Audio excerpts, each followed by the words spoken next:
Ayon sa Biblia kasi mga kapatid, ang Diyos kasi nagagalit eh. Natural naman yon dahil maraming taon dapat talagang kagalitan eh. Marami naman talagang dapat na makagalitan eh. Miski nga yung naglilingkod sa Diyos eh. Kuminsan nakakagalit din yung ginagawa. Nakita nyo ba si Miriam at si Aaron? Mga sugo ng Diyos yan. Nagalit ang Diyos eh. Nung sila'y mag-usap dahil sa kanilang chismis kay Moises, nag-asawa kasi si Moises ng isang babaeng negra, babaeng kusita. Nagdaldalan yung dalawang magkapatid. Galit sila kay Moises, nag-asawa ng negra. Nagchismis yung kapatid niyang matanda. Ano ba yan? Bakit sa kanya lang ba nakikipag-usap ang Diyos? Hindi ba sa atin nakikipag-usap din? Ba't siya ganyan? Nag-aasawa siya ng negra. Sabi nung magkapatid. Kaya alam nyo, maraming ikagagalit ang Diyos sa tao eh. Pero ang Diyos ayon sa Biblia, banayad sa pagkagalit. Sagana sa kahabagan, puspos ng kagandahang loob at kaawaan. Yan ang mga sinasabi ng kasulatan tungkol sa Panginoon. Pero ang Diyos, nagpapadamayan ng galit, banayad pa rin eh. Yung lindol, pagpapadama ng Diyos yun sa galit niya. Yung bagyong malalakas, yung pagputok ng bulkan, yung tagtuyot, yung kagutom, pagpapadamayan ng Diyos ng kanyang galit. Bakit tayo naniniwala mga kapatid, na ngayon, hindi pa talaga nagagalit ang Diyos? Hindi pa. Alam nyo kung ngayon, ibubugso ng Diyos yung galit niya, kakilakilabot ang magugunita mong mangyayari sa tao eh. Noong pong panahon ng early 1900, nagkaroon ng flu o influenza.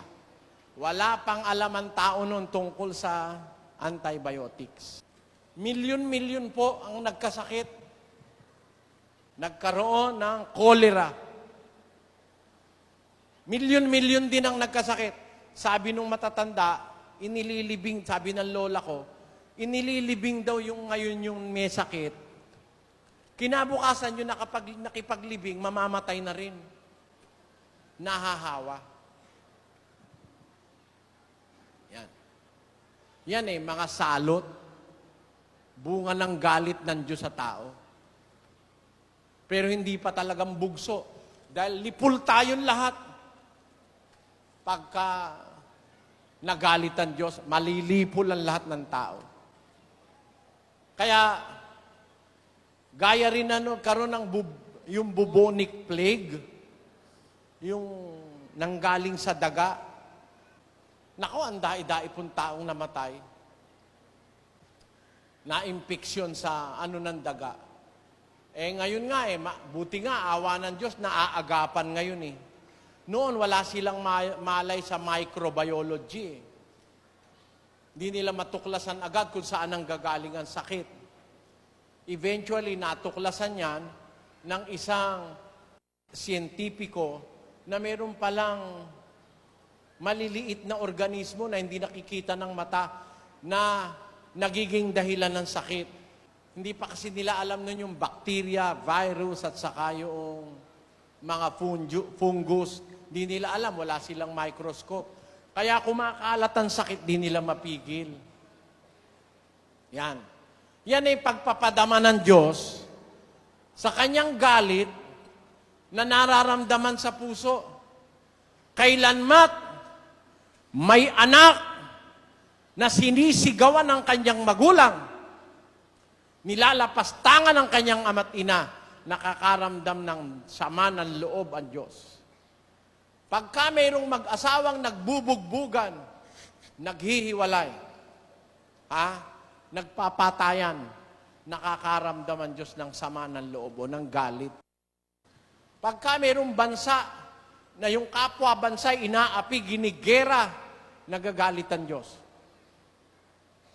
Pagka mayroong lalaking nakikiapid sa asawa ng kanyang kapwa, samantalang wala yung asawa, niluloko niya yung kanyang kumpare, nararamdaman ng Diyos, nagagalit siya eh. Pero alam niyo kung bakit ang Diyos hindi pa nagagalit talaga ngayon? Babasa po ako ng talata, maghanda kayo mga kapatid, maghanda kayo sa pagdating ng galit talaga ng Diyos. Pakinggan nyo, 8:11 ng Ecclesiastes. Sapagkat ang hatol laban sa masamang gawa ay hindi isinasagawa agad. Kaya't ang puso ng mga anak ng mga tao ay lubos na nangalalagak sa paggawa ng kasamaan. Yung palang hatol, laban sa masamang gawa, hindi isinasagawa agad. Nakita niyo yon mga kapatid? Kaya ang tao, sinasamantala namang gumawa ng masama eh. Kasi yung hatol laban sa masamang gawa, hindi isinasagawa agad ng Diyos eh. Dito ngayon nagkakaroon ng maraming question eh. Yung mga taong akala nila matatalino sila. Meron ako nakausap nung araw eh. Kung totoo kayang Diyos mo, bakit mayroong masama? Sabi mo, makapangyarihan siya sa lahat. Ba't hindi niya patayin yung masama? Ganun po ba ako, attorney? Oo! Dapat, para wag lumaganap ng masama, lahat ng gumawa ng masama, patayin! Agad! Sabi ko, attorney, hindi ba nagpa-practice kayo ng law? Oh! Pag ba may akusado, pinapatay agad? Di ba ako dinadaan sa due process? Hindi ba? Hindi ba totoo na ang ating bansa may penitentiary? Ano ba yung penitentiary? Mga kulungan. Para ang tao magbago. Pagka ganyan ka ako, dapat kung kayo magiging presidente, alisin na yung mga kulungan. Lahat ng akusado, pugutan ng ulo. Patay lahat. Meron ka akong akusado, wala namang kasalanan. Di biro mo, napugutan mo agad ng ulo yung walang kasalanan. Masama pala ka ako ang paniwala nyo, attorney. Naipit ko siya ron eh. Dapat daw, pag nagkasala, patayin agad. Meron hong tao ka ako, nagkasala, ayaw naman niya eh. Ayaw niya. Wala naman siyang balak pumatay ng tao. Nakita niya lang yung misis niya, may ibang nakapatong, nataga niya. Kayo ba, pag nakita niyo yung misis niyo, may ibang nakapatong, palagay niyo, matutuwa kayo? Hindi siya makakibo eh. Ayaw naman niyang gumawa ng ganun eh. May nakita lang siyang nagpadilim ng isip niya. Yun ba mortal na kasalanan? Sabi niya, lumipat siya ng tema eh. Bakit kasi Satanas? Pwede na naman dyan patayin. Sabi ko, attorney, si Satanas, nilikha ng Diyos, hindi masama. Mabuti yan. Binasa ko 1:31 ng Henesis. Ang lahat na nilikha ng Diyos sa pasimula, mabuti. Sumama si Satanas. Ibig sabihin, pag sama ni Satanas, papatayin agad din ng Diyos. Hindi na siya magiging hustisya. Bakit? Yung mga tao nagkasala rin eh. Binibigyan ng Diyos ng pagkakataong magbago't magsisi. Kung papatayin niya agad Satanas, sasabihin ni Satanas, patayin mo rin lahat ng taong magkasala, mahal ng Diyos ang tao. Hindi papayag ang Diyos. Kaya, pinapabayaan niya muna si Satanas. Kasi, sa pagmamahal niya sa tao, nauobliga ang Diyos na magpataan sa masasamang anghel. Huwag agad niyang parusahan. Yan. Pati anghel na mga nagkasala, kagaya ni Satanas, hindi agad pinaparusahan ng Diyos dahil nga, pag pinarusahan niya, mauobliga siyang pati tao pag nagkasala, parusahan niya agad. Di ba ganun lang lilitaw noon? Kasi nilikha niya yung anghel, nilikha niya rin ng tao. Pareho lang namang nilikha yan ng Diyos eh. Anghel at tao, parehong nilikha. Mahal niya anghel, mahal niya tao. Nung magkasala anghel, kinulong niya. Kung agad niyang paparusahan, mauobliga ang Diyos na ang tao, pag nagkasala, parusahan din agad. Wala nang makakapagbago.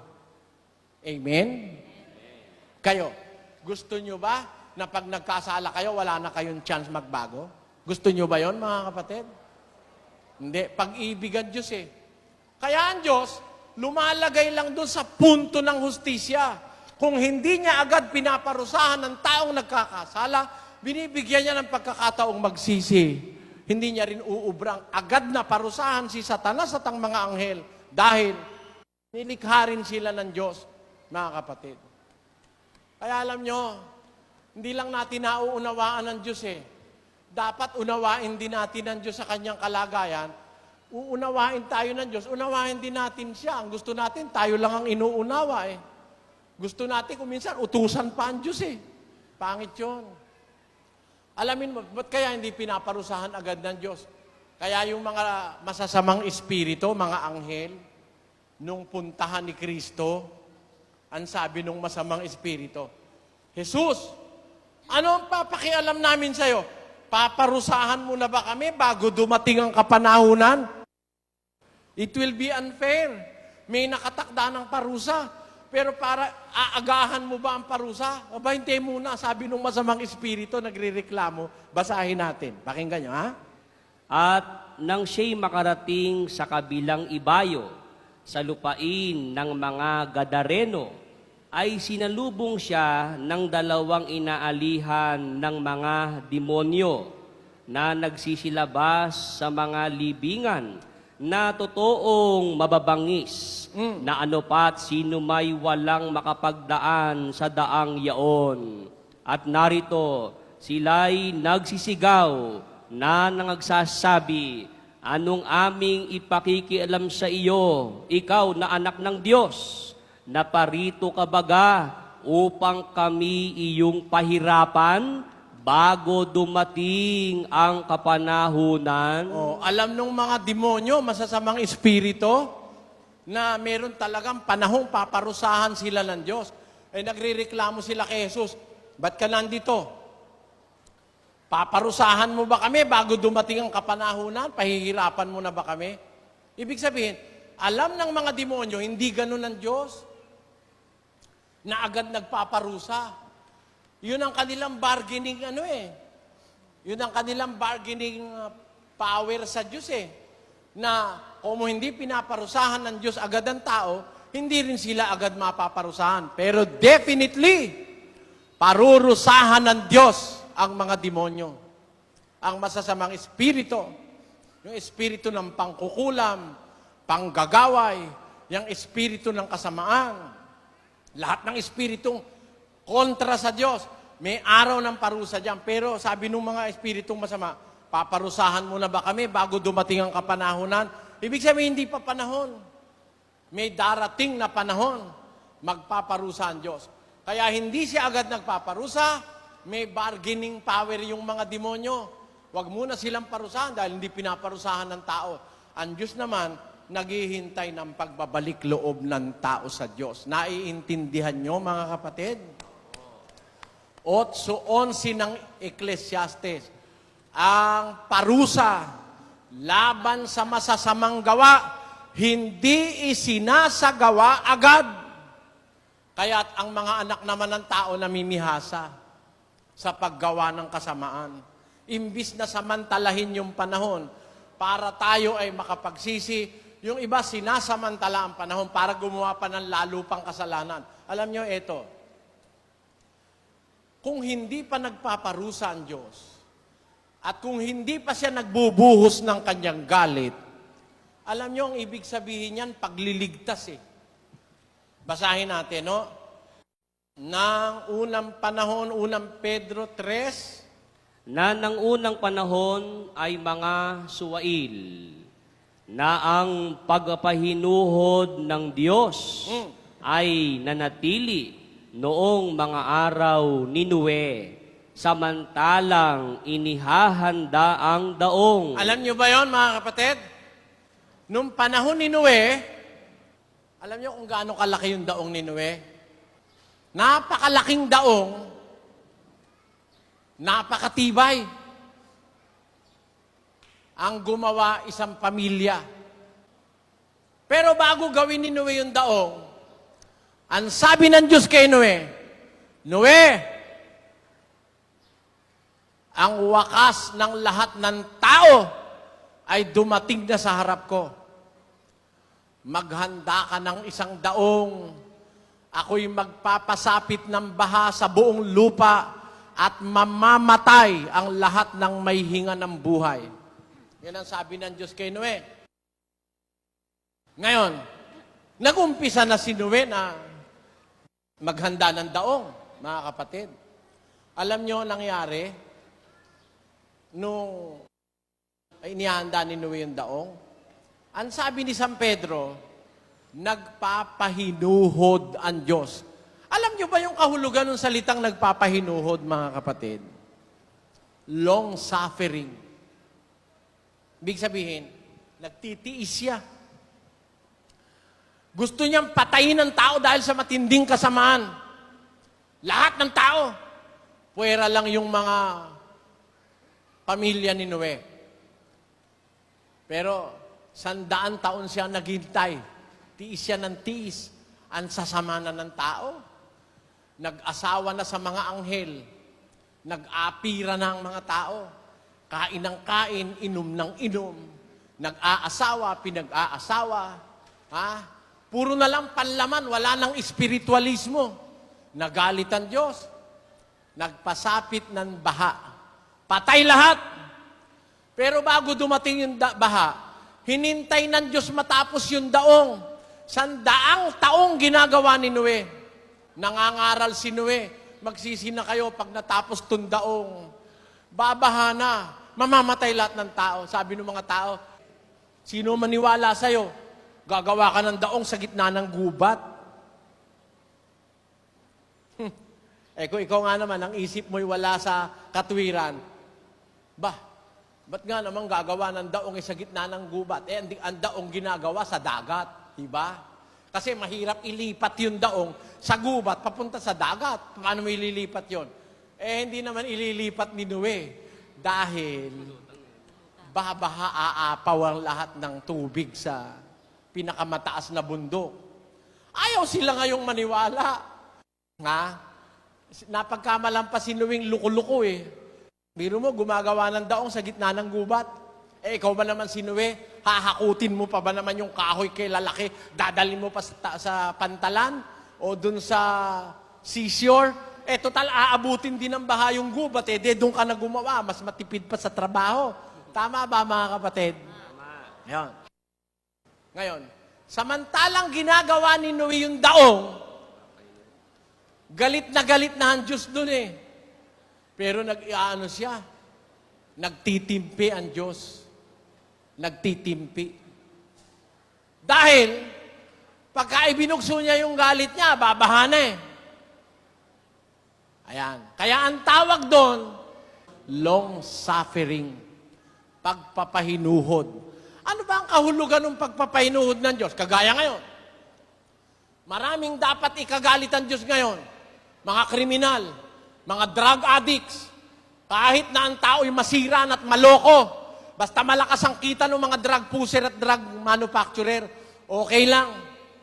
Kahit magkasakit ka, kahit ikaw ay maloko na, kahit magkamatay na tayo, wala silang pakialam, basta yumaman lang sila. Galit kaya ang Diyos o hindi? Galit. Pero alam nyo, ba't hindi po ang Diyos ay binubugso ang galit? Ito kahulugan nun. Sa 2 Pedro 3, versikulo 15. Ganito ang nakasulat, mga kapatid. At inyong ariin na ang pagpapahinuhod ng ating Panginoon ay pagliligtas. Ngayon, ariin natin na habang nagpapahinuhod ang Diyos, nagtitimpi, nagliligtas siya. Di ba ngayon? Pwede na ang Diyos magpasapit ng sumpa sa mundo eh. Napakasama na ng ating mundo. Pero ang pagpapahinuhod ng Diyos ay pagliligtas. Hanggang hindi pa siya nagpaparusa, nagliligtas pa ang Diyos. At nasasaksihan natin yan ngayon, mga kapatid. Di ba totoo? Hindi naman nagpaparusa pa ang Diyos eh. Hindi pa siya nagbubugso ng galit. Kasi pag nagbugso siya ng galit, naku po, napakalagim ng mangyayari sa mundong ito. Isang bugso ng galit ng Diyos. Nung pumutok yung Mount Vesuvius, naku po, daan-daan libo namatay lumindol lang ng intensity 10. Tignan ko kung may makatagal. Intensity 6 pa lang at 6.7. Daan-daan libo na mamatay. Palagay nyo kung lumindol kaya intensity 10, may matira kaya sa mundo? Kaya lang, nagpapahinuhod ang Diyos. Nagtitiis pa siya. Gusto niya pang may magbalik loob at maligtas. Pag nakita ng Diyos, wala na. Todas na. Ayan. Kaya ang sabi ng Biblia, sapagkat ang hatol laban sa masamang gaway hindi isinasagawa agad. Bakit? Nagpapahinuhod ang Diyos. Gusto niya pang may taong maligtas. Yung mga bisita, ayaw niyo pa ba? Tanungin ko nga kayo, mga bisita, ayaw niyo bang maligtas? Meron ba kayong maisusuot na armor pagdating ng malakas na lindol na hindi kayo mapapasama?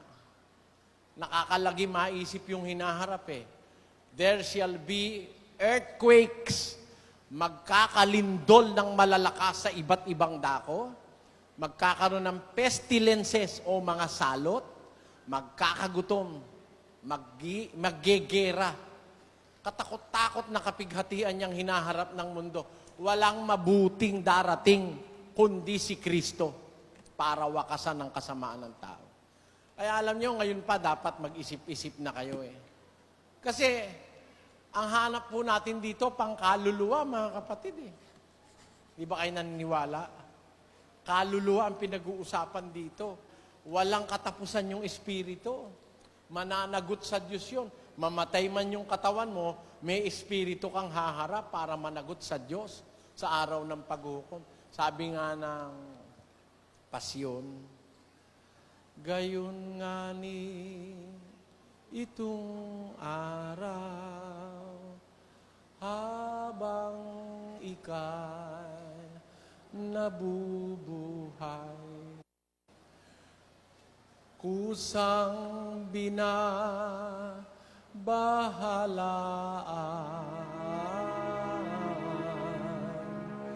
nilinang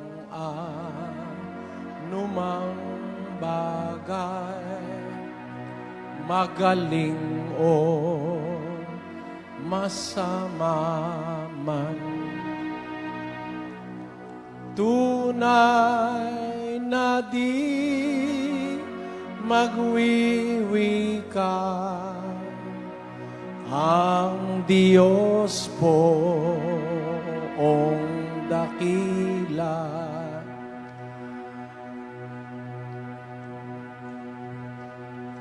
Totoong magpapabayan, matuwid ka matmalisya, ay araw mo palibhasa. Subalit kapag nalagot, hiningang luhang marupok ng katawan mong mairo. Ang araw mo'y matatapos ang iiral ay ang sa Diyos.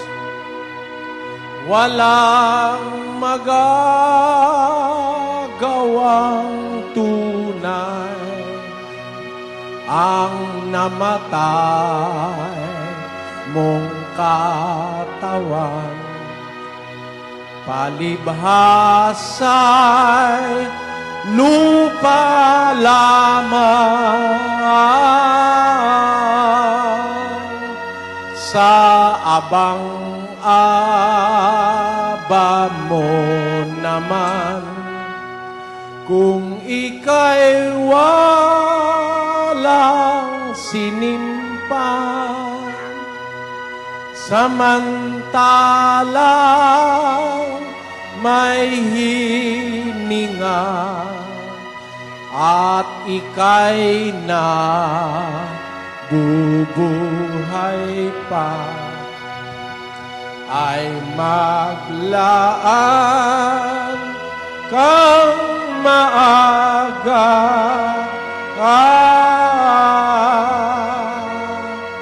Sukat mong ikaginhawa ng gamit mo na. Ayan. Mamamatay ang tao eh. Pag namatay na.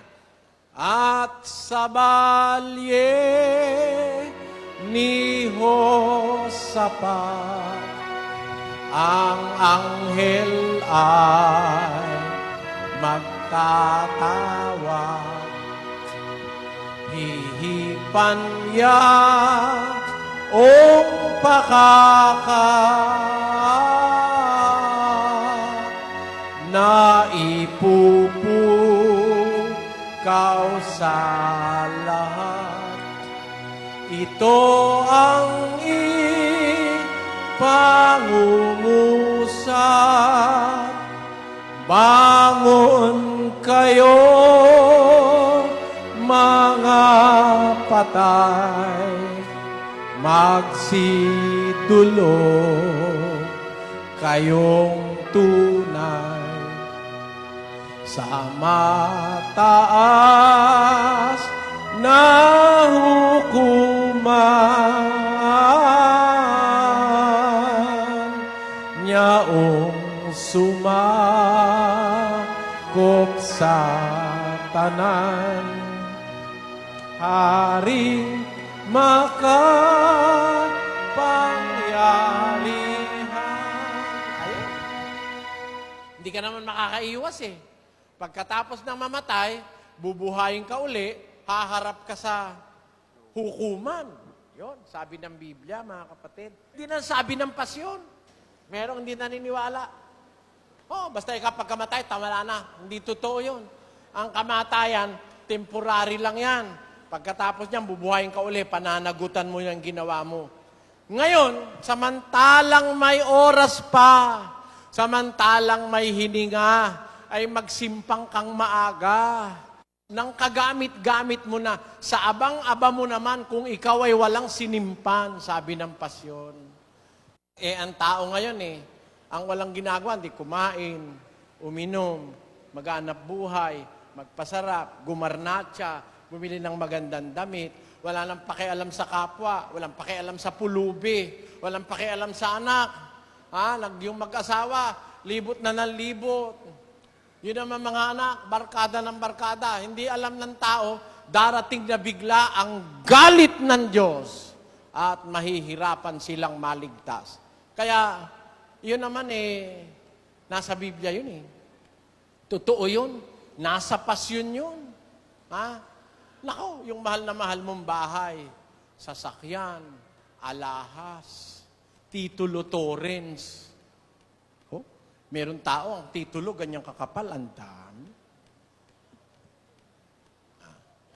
Ang dami. Brad Eli, hindi ko nga ikaalam kung ilan yung lupa ko Sa dami. Meron talagang ganun. Ang kapal ng titulo. Pati mga certificate sa bangko, Ang dami, bank book. Lahat ng bangko magbukas, meron siyang deposito. Pag dumating na ang araw, sabi ng pasyon, parang matutunaw eh. Sabi sa Pedro, ikalawang Pedro 3:10, darating yon. Darating. Bago dumating yon, hindi pa nagpaparusa ang Diyos, may chance tayo, nagpapahinuhod pa ang Diyos ngayon. Ang parusa laban sa masamang gawa, hindi isinasagawa agad ng Diyos para bigyan ng tao ng pagkakataong magsisi. Pero kung ayaw natin, wala namang magagawa ang Diyos eh. Ang darating tiyak, pakinggan nyo, sa Sefanias 1:18, basa. Kahit ang kanilang pilak o ang kanilang gintuman Ay? ay hindi makapagliligtas sa kanila sa kaarawan ng kapuotan ng Panginoon. Kundi ang buong lupain ay masusupok sa pamamagitan ng apoy ng kanyang paninibugho, sapagkat wawakasan niya, isang kakilakilabot na wakas nilang lahat na nagsisitahan sa lupain. Nakita nyo? Kahit ang kanilang pilak, kahit ang kanilang gintuman, hindi makakapagligtas sa kanila sa kaarawan ng kapuotan ng Panginoon, kundi ang buong lupain masusupok sa pamamagitan ng apoy ng kanyang paninibugho, sapagkat wawakasan niya isang kakilakilabot na wakas nilang lahat na nagsisitahan sa lupain. Yun ang hindi maiiwasan eh. Magbilang ka, kapatid. Marunong ka magbilang ng taon, bilangin mo mula ngayon. Hindi masyadong matagal na yon. Babalik si Kristo. Kukunin yung mga gustong maging dapat na naglingkod, maiiwan yung masasama. Yung masasamang maiiwan, dadalas ng katakot-takot na kapighatian sa loob ng 1,000 taon. Sa araw na yon, sabi ng Diyos, hahangarin ng tao ang kamatayan, hindi na darating sa kanila. Biro mo sa hirap, gusto mo mamatay, ayaw kang mamatay. Pakinggan nyo. Basa. Apokalipsis 9:6. At sa mga araw na yaon, ay hahanapin ng mga tao ang kamatayan. At sa anumang paraay, hindi nila masusumpungan. Biro mo ang hahanapin ng tao dun sa mga araw na yung kamatayan na. Pero hindi nila masusumpungan ng kamatayan. Matitikman ng mga tao ang bigat ng parusa at pagkagalit ng Diyos. Kaya ngayon, hindi pa nagagalit ang Diyos ngayon. Patikim lang yan. Pag lumindol, patikim yan. Pag may peste, patikim yan. Pag merong mga mabibigat na suliranin ng tao, patikim yan. Pero pagdating nun talagang galit ng Diyos, ay nako, mananaghoy ang lahat ng angkan sa lupa, sabi ng Biblia. Magsisitaghoy at magsisitangis. Pakinggan nyo, 24:29 ni Mateo. Basa. Tatapwat karak-karakang pagkatapos ng kapighatian sa mga araw na yaon, ay magdidilim ang araw. At ang buwan ay hindi magbibigay ng kanyang liwanag. At mga lalaglag ang mga bituin mula sa langit. At magsisipangatal ang mga kapangyarihan sa mga langit. At kung magkagayoy, lilitaw ang tanda ng anak ng tao sa langit. At kung magkagayoy, magsisitaghoy ang lahat ng mga angkan sa lupa. At makikita nila ang anak ng tao na napariritong suma sa mga alapaap ng langit, na may kapangyarihan at dakilang kaluwalhatian. Tanyo, magsisitaghoy ang lahat ng mga angkan sa lupa. Ngayon ba, mga kapatid, nananaghoy na mga tao? Hindi pa po. Nagsasaya pa nga ang tao ngayon eh. Ang sasaya. Puro saya ngayon ang tao. Mga bingo, mga outing, nako, masasaya ang tao ngayon. Pagdating nun, lahat ng angkan sa lupa, tataghoy. Ngayon, Pwede namang hindi kayo maniwala eh. Di ba mga kapatid? Ano? After all, who cares? Sino ba nagmamalasakit? Na ang tao'y balitaan ang hinaharap na ganyan. Ang pare, nakalimutan na yan eh. Hindi na sinasabi sa Katolikong may parusa eh. Nalibang ng masyado, pare. At nililibang din nila kanilang mga miyembro. Kasi nga naman, pagka pinaalala mong may parusa, baka bumuti. Tayo, hindi tayo nakakalimot. Pinaalala ko sa inyo, dadating yan mga kapatid. Darating ang araw na hindi mo maiiwasan. Sa dakong silanganan ay lilitaw. Makikita ng mata hanggang doon sa kanluran. Si Jesus, liwanag di matitigan. Dadating yan. Darating ang Panginoon. Darating at siya ay maghuhukom.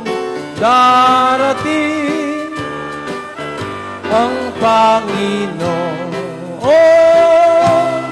Si Kristo Jesus ang siyang hahatol. Darating. Darating yan. Hindi pananakot yan. Nga sa Biblia yan, sa Bibliang Katoliko, sa Biblia ng Mormons, sa Biblia ng Protestante, sa Biblia ng mga saksi ni Jehovah, darating yan. Darating. Hindi yata tayo naghahanda eh.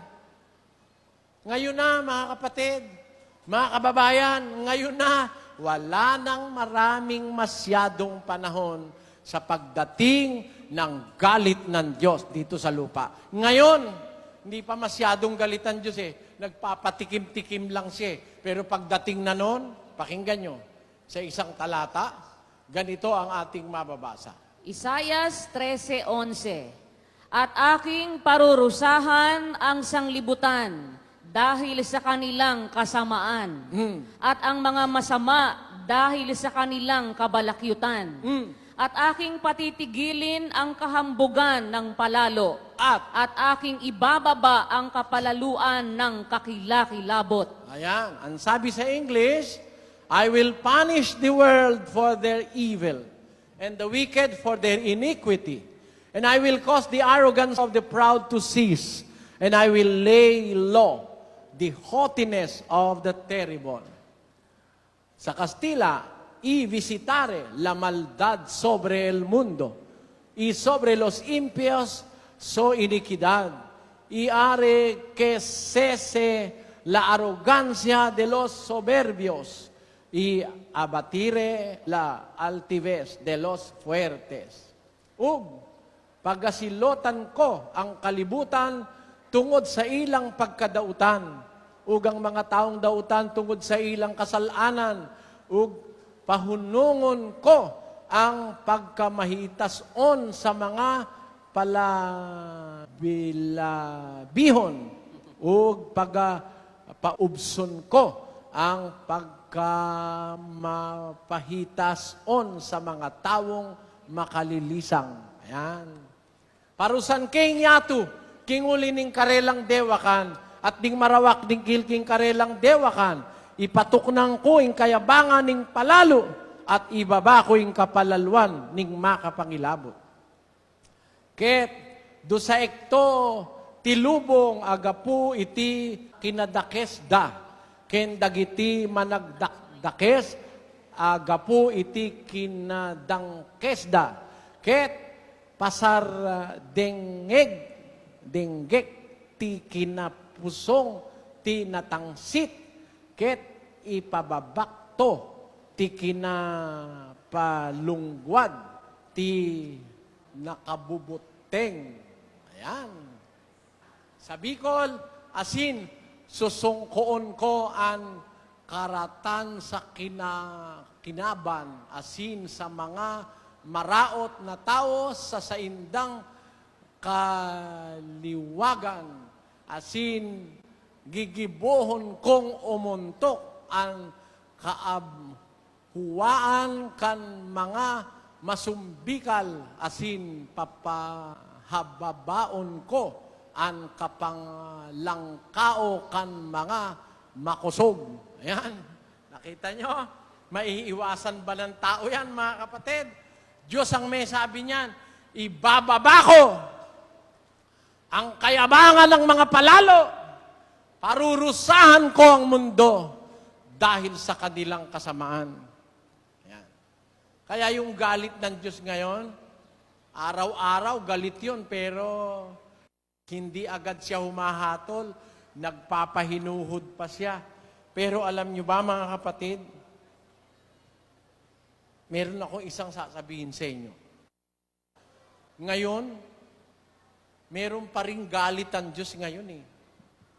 Kaya lang, ibang klaseng galit. Eto, hindi alam to ng marami. Alam nyo bang nagagalit din ang Diyos sa kanyang mga anak? Yan. Ang Diyos kasi, ngayon nagpaparusa na sa anak niya eh. Kaya pag nagkasala ka ngayon, pinaparusahan ka na agad eh. Alam nyo kung bakit? Pakinggan nyo sa Korinto. Ganito ating mababasa. 11:32, unang Korinto. Tatapwat, kung tayo'y hinahatulan, ay pinarurusahan tayo ng Panginoon upang wag tayong mahatulang kasama ng sanglibutan. Nagsasalita si Pablo sa kongregasyong Kristiyano.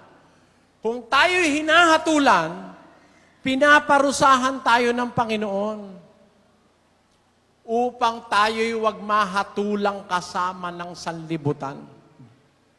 Kaya ngayon pa sa iglesia ng Diyos, pag nagkamali ka, pinapalo ka na eh.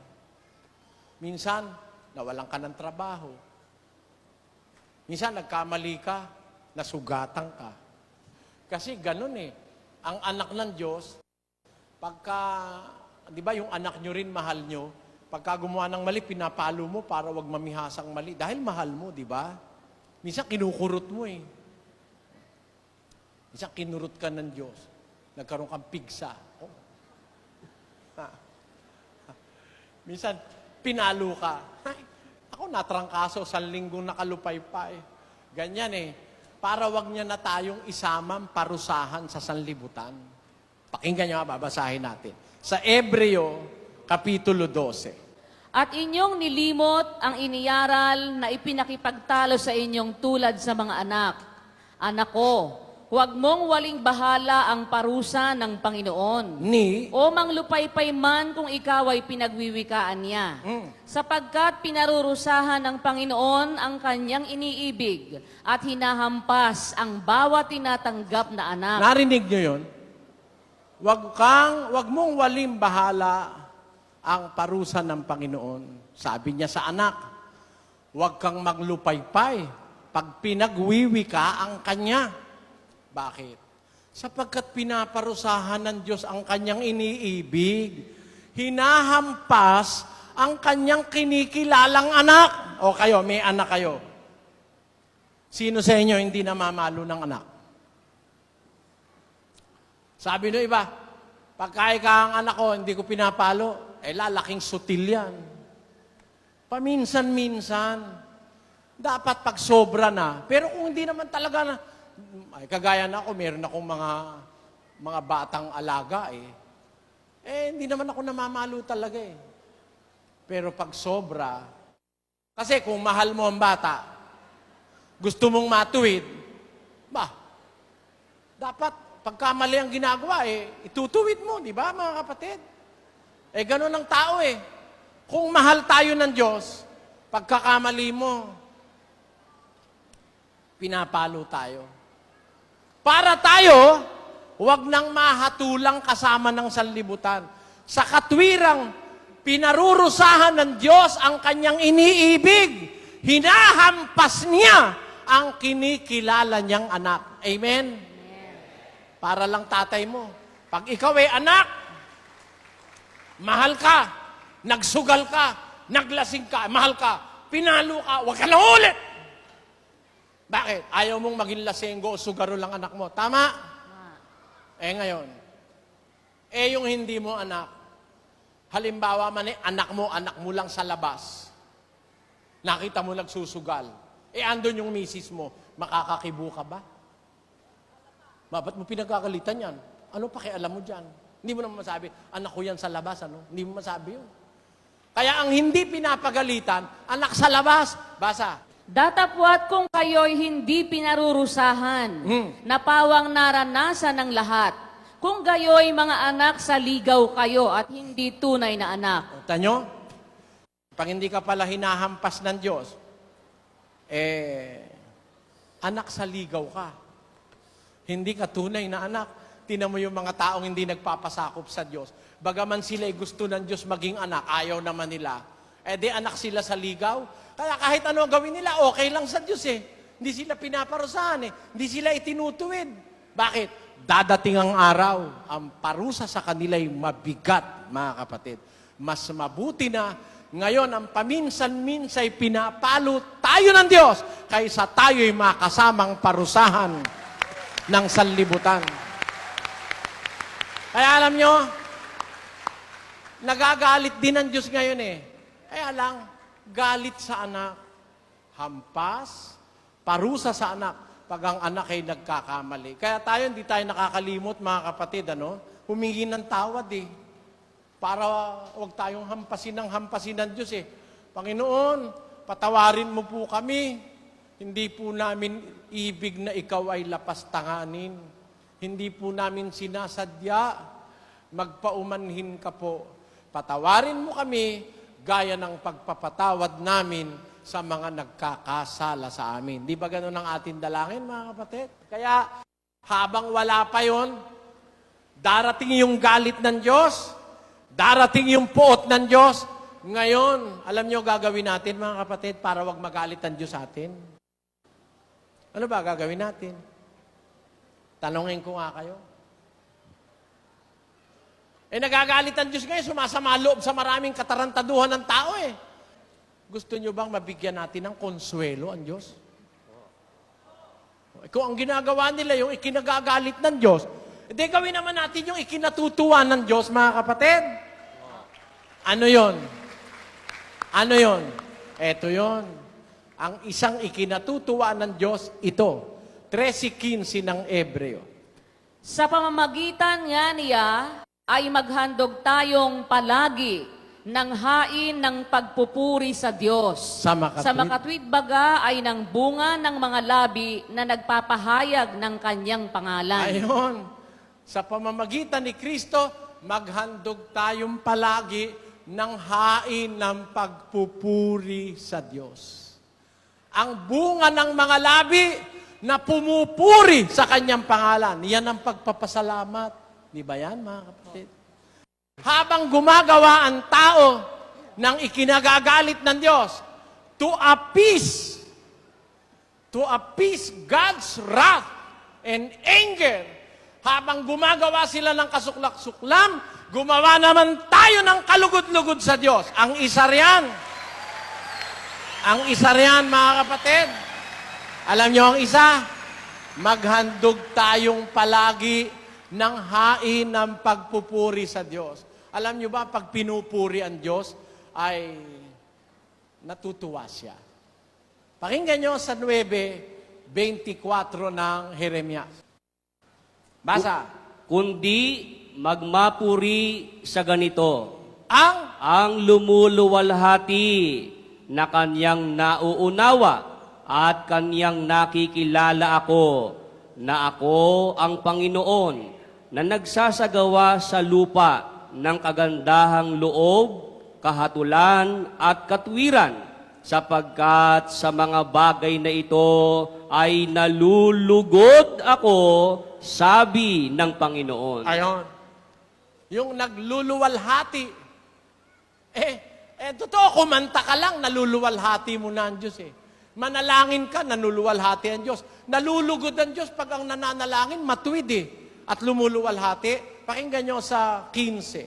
15:8 Kawikaan, ang hain ng masama ay kasuklam-suklam sa Panginoon. Ngunit ang dalangin ng matuwid ay kanyang kaluguran. Tanyo, kaluguran ng Diyos yung nananalangin yung matuwid. Kaluguran ng Diyos yung umaawit ng papuri yung matuwid. Ang katunayan, 92:1. Basa. Isang mabuting bagay ang magpasalamat sa Panginoon at umawit ng mga pagpuri sa iyong pangalan o kataas-taasan. Jesus ko, galingan.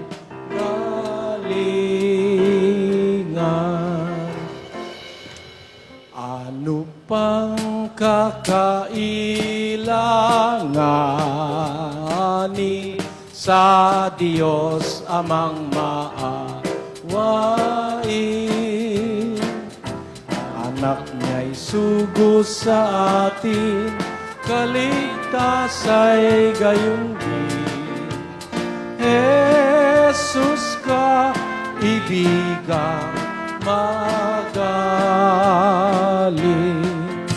Jesus, tapat kong kaibigan,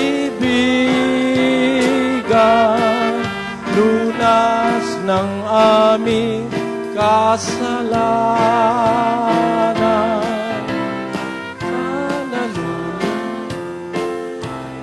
Pastor ng naliligaw, Jesus kong kagaling. Umawit ka lang, napapasaya mo ang Diyos eh. Pag pinupuri mo siya, sa gitna ng maraming mga taong nakalimot na sa Diyos, ang pinupuri si Maria, si Pedro, si Juan, ang pinupuri kapwa-tao, hindi ang Diyos. Nakarinig ang Diyos ng isang pagpuri sa gitna ng milyon-milyong mga taong iba-iba ang pinupuri, natutuwa ang Diyos sa langit, mga kapatid. Dapat nyo maintindihan yun. Ngayon, maglibot ka ngayon. Sino ang pinupuri ng tao ngayon? Sino ang pinupuri? Ang Diyos ba? Ang sabi sa Biblia, praises belong only to God. Sa Diyos ang lahat ng kapurihan, sapagkat iyong kapurihan, ang kaharian, ang kapangyarihan, magpakailanman. Siya nawa, natatandaan niyo yun? Our Father, which art in heaven, hallowed be thy name. Thy kingdom come, thy will be done in earth as it is in heaven.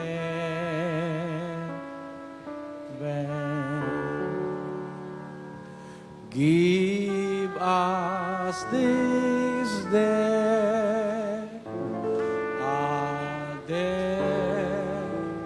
our daily bread, and forgive us our debts, as we forgive our debtors,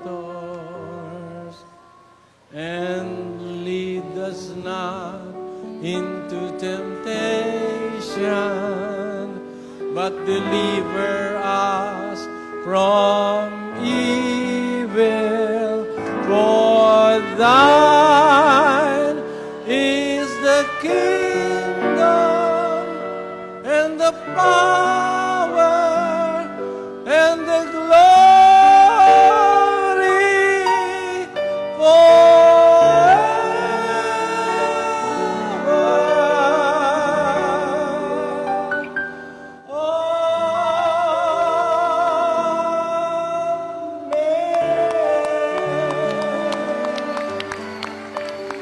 Kanino ba yon? Kanino ba yung glory? Kanino ba yung praises? Thine Sa Diyos ang kapangyarihan, ang kaluwalhatian, ang kapurihan, magpakailanman siya nawa. Dapat ang purihin Diyos Yun ang kinatutuwa ng Diyos Kaya habang sila nagpupuri sa walang kwentang mga purihin naman natin ang Diyos sa pamamagitan ng pagpapasalamat. Sapagkat sa bagay na ito, nalulugod ako, sabi ng Panginoon. In these things, I delight, said the Lord. Mahalin mo yung asawa mo, natutuwa ang Diyos. Gumalang ka sa magulang mo, anak, natutuwa ang Diyos. Mahalin mo yung asawa mo, lalaki, natutuwa ang Diyos. Babae, galang mo yung asawa mo, lalaki, natutuwa ang Diyos. Nakasulat sa Biblia, hindi ko na lang babasahin, napakahaba lahat yan ikaw ay magpakain sa mahirap, tumulong ka sa nagigipit, natutuwa ang Diyos. Manalangin ka, umawit ka sa Diyos, natutuwa ang Diyos. Di ba? Mag-abuloy ka sa gawain na walang pag-iimbot, nalulugod ang Diyos. Lubhang nalulugod ang Diyos. 13:16, tuloy natin yung 15. Ulitin natin sa 15. Sa pamamagitan nga niya ay maghandog tayong palagi ng hain ng pagpupuri sa Diyos. Sa makatwid baga ay ng bunga ng mga labi na nagpapahayag ng kanyang pangalan. Datapwat ang paggawa ng mabuti at ang pag-abuloy ay huwag ninyong kalimutan. Sapagkat sa mga gayong hain, ang Diyos ay totoong nalulugod. Salita ng Diyos yun Yung paggawa ng mabuti sa kapwa, yung pagtulong, yung pag-abuloy, huwag niyong kakalimutan yon. Sabi sa mga Kristiyano, sa mga gayong hain, ang Diyos ay totoong nalulugod. Biro mo, alam niyo mga kapatid, yung taong mahirap, bigyan mo lang ng isang libreng tanghalian, napapatuwa mo na yun yung mayayaman, bigyan mo ng isang berlina, isang kotse, hindi matutuwa yung masyado, mayaman na yun marais yan nun. Yung Diyos, mahal ba na palugurin ng Diyos? Hindi ganun kamahal. Hindi ganon. Matuwid ka sa gabi, bago ka mahiga, bago ka matulog, lumuhod ka sa isang sulok, magpasalamat ka sa Diyos, sa Kanyang kabutihan. Panginoon, salamat po, iniligtas mo kaming pamilya sa maghapon. Salamat po sa mga biyayang natanggap namin. Salamat sa iyong pag-iingat. Sana ingatan mo kaming patuloy sa magdamag. Alalahanin mo ang aking asawa at mga anak. Sana po, iligtas mo sila sa mabibigat na karamdaman. Sana'y makapagpatuloy kami ng aming pagsunod sa kalooban mo hanggang sa katapusan. Maraming salamat po sa iyo, Ama. Amin. Sa pangalan ng aming Panginoong Hesus. Amin. Kapiraso lang yon mga kapatid. Sabi ng Biblia, ang hain ng masama, kasuklam-suklam sa Panginoon. Ngunit, ang dalangin ng matuwid ay kanyang kaluguran. Sa bawat pagtalima mo, anak, sa iyong ama't ina, sa bawat pagmamahal na iukol mo sa iyong ama't ina at paggalang, natutuwa na ang Diyos. Hindi mahal ang kaluguran ng Diyos. It is within our resources and within our reach. Lalo na kung tayo nagpupuri sa pamamagitan ng pagpapasalamat. Kaya huwag niyong kakalimutan, mga kapatid, ang paggawa ng mabuti ay pagpapalugod sa Diyos. Ang pagtulong sa nangangailangan ay pagpapalugod sa Diyos. Lahat ng ating gagawing ayon sa batas ng Biblia na pinag-aralan natin ay pagpapalugod sa Diyos. Ayan. Sa dahilang yan, sa gawain yan, nakakaramdaman ng galit ang Diyos araw-araw sa mga taong masasama, na pasasaya naman natin ang kanyang kalooban sa ating pagsunod sa kanyang mga kautusan.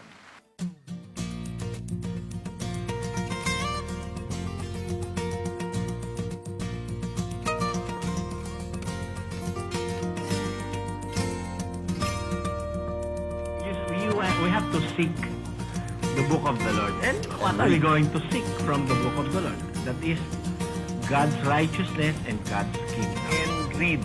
We are commanded to read. Let us again go to the process by which God has told us to do. And that is to seek ye out of the book of the Lord. No one of these shall fail. None shall want her mate. For my mouth it hath commanded, and his spirit it hath gathered them. We have to seek it all. It is there in the Bible.